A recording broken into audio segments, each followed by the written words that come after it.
All right, Oscar, how does it feel that you're ending your master thesis soon? It feels great in a way to be done in that sense. Yeah. So here at Chalmers, we try to build a quantum computer where a central problem is that we need to initialize our qubits, which carry the fundamental information in a quantum computer, into the ground states, so the states with the lowest energy. And one technique of doing this is heat-fed algorithmic cooling, which is a theoretical framework which I have been testing to experimentally implement here in the lab.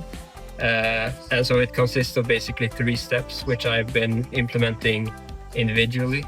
And then when I tested the complete protocol, we didn't see any real cooling effect.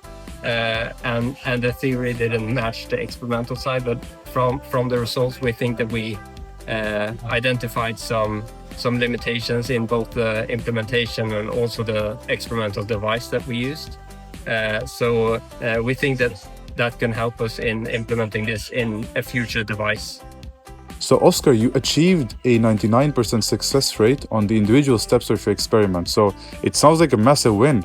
But when you put together all the steps into a loop, the cooling effect didn't quite happen the way the theory predicted. So what went through your mind when you saw those final results? Yeah, so first of all, I was happy that I actually got to test the whole protocol completed. Because some months ago I thought that would be impossible the way things went. So first of all, I was happy that I just could implement the whole protocol, and then of course I would like to have seen a cooling effect, a real cooling effect on my qubit, but there was still so many things that could have gone wrong that we identified, and as I said, I'm just happy that we got to implement the whole thing and could learn about the limitations and what we could do in a future setting and experiment to actually achieve some cooling in our device.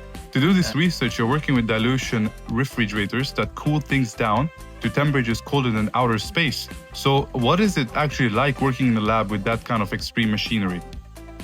I mean, first of all, it's pretty cool. Like you mentioned, we cool things to temperatures cooler than space, so it's exciting to be and a pleasure to be in a lab with this like state-of-the-art environment and techniques, but also a bit terrifying in a sense that you basically don't want to break anything.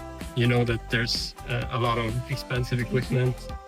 So you usually want to be around someone more experienced, but in essence, it's extremely fun and exciting. But okay, what would you say would be the most stressful thing then, working in a lab here? Probably the thing I just mentioned about you. At least in the beginning of my thesis, I remember that I felt like. I felt a large amount of stress from like I didn't want to break anything, and I heard the other PhD student talking about how expensive some of the equipment are, and I was just terrified about breaking anything. And then if something would break, I would basically destroy someone else's experiment and so on. So that's probably the most stressful thing. So your thesis concludes by saying that the path forward is clear. Better calibration and tweaking the design. If a new student takes over your project tomorrow, what is the very first piece of advice you're going to give to them? I mean, probably just first of all to enjoy their time here and try to learn as much as possible, try to ask as many questions as possible. That will probably help them moving forward in the project. And then from like the implementation perspective, I would say try to understand what is you actually try to implement and what is actually going wrong. And probably to start, I usually start from the most basic concept and problem and try to make that work in the beginning.